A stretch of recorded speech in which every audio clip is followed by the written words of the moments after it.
रविवार संकष्ट चतुर्थी। नमस्कार। सनातन धर्म में हिंदू कैलेंडर के हर माह में दोनों पक्षों को पड़ने वाली चतुर्थी तिथि का विशेष महत्व माना गया है।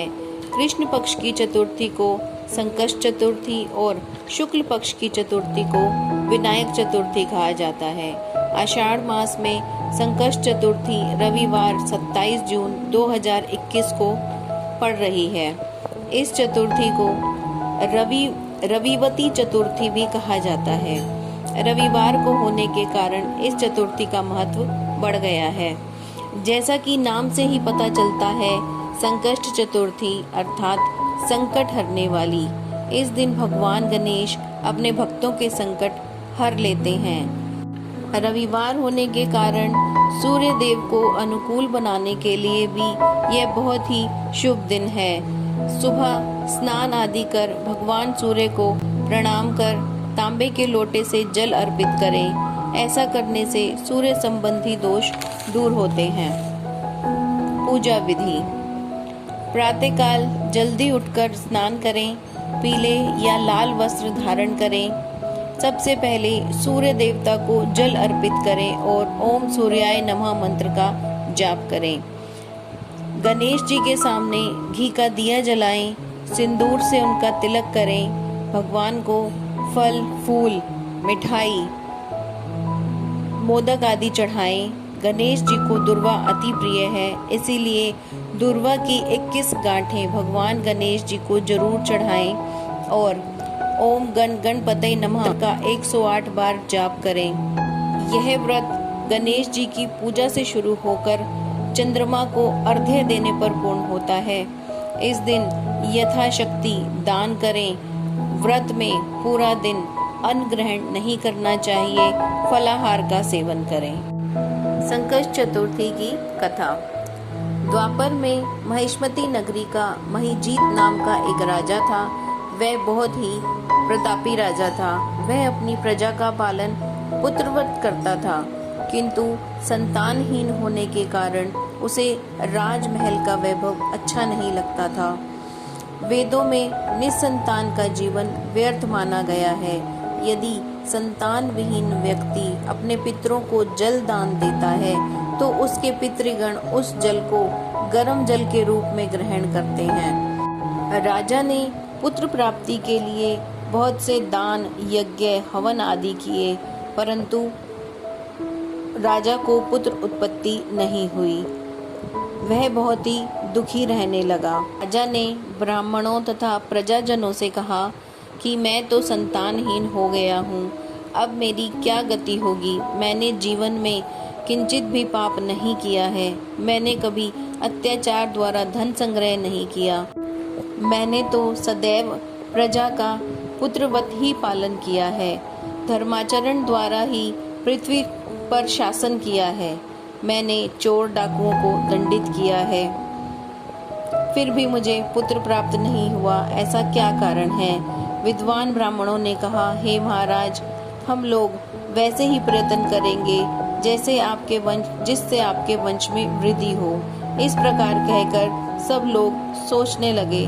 सारी प्रजा राजा के मनोरथ सिद्ध करने के लिए ब्राह्मणों के साथ वन में चली गई। वन में उन लोगों को एक श्रेष्ठ मुनि के दर्शन हुए। वो मुनिराज निराहार रहकर तपस्या में लीन थे। ब्रह्मा जी के समान वो आत्मजित, क्रोधजित तथा सनातन पुरुष थे। संपूर्ण वेद विशारद एवं अनेक ब्रह्म ज्ञान संपन्न थे।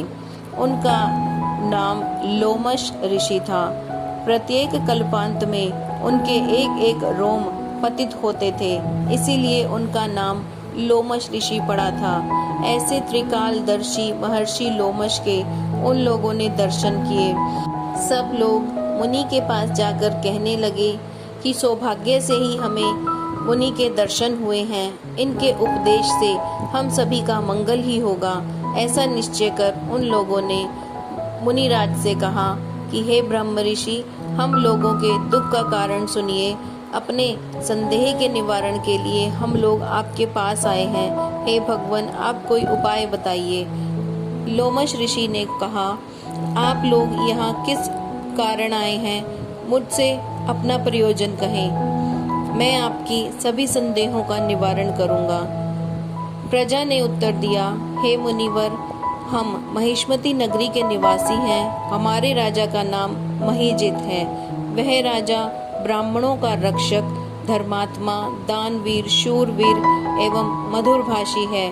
उस राजा ने हम लोगों का पालन पोषण किया है, परंतु ऐसे राजा को आज तक संतान की प्राप्ति नहीं हुई। हे भगवान, माता पिता तो केवल जन्मदाता होते हैं, किंतु राजा ही वास्तव में पोषक एवं संवर्धक होता है।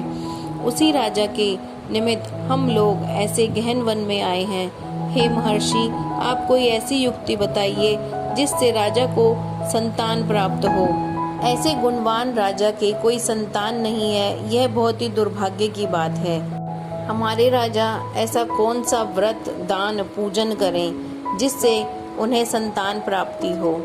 प्रजा की बात सुनकर महर्षि लोमेश ने कहा, हे भक्तजनों, आप लोग ध्यान पूर्वक सुनो। मैं संकट नाशक व्रत को बताता हूँ। यह व्रत निसंतान को संतान और निर्धन को धन देने वाला है। आषाढ़ कृष्ण चतुर्थी को भगवान गणेश के एक दंत स्वरूप की पूजा करें। राजा व्रत करके श्रद्धा युक्त हो ब्राह्मणों को भोजन कराएं और उन्हें वस्त्र आदि दान करें। गणेश जी की कृपा से उन्हें अवश्य ही पुत्र की प्राप्ति होगी। महर्षि लोमश की यह बात सुनकर सभी लोग हाथ जोड़कर वहां से उठ गए और दंडवत प्रणाम कर सभी लोग अपने नगर को लौट गए। उन्होंने अपने राज्य में जाकर राजा को वन का सारा वृत्तांत सुनाया और गणेश चतुर्थी का व्रत करने के लिए कहा। रानी व राजा ने श्रद्धा पूर्वक गणेश चतुर्थी का व्रत किया, जिसके फलस्वरूप उन्हें पुत्र की प्राप्ति हुई। जो व्यक्ति इस व्रत को श्रद्धा पूर्वक करेगा वह समस्त सांसारिक सुखों का अधिकारी होगा।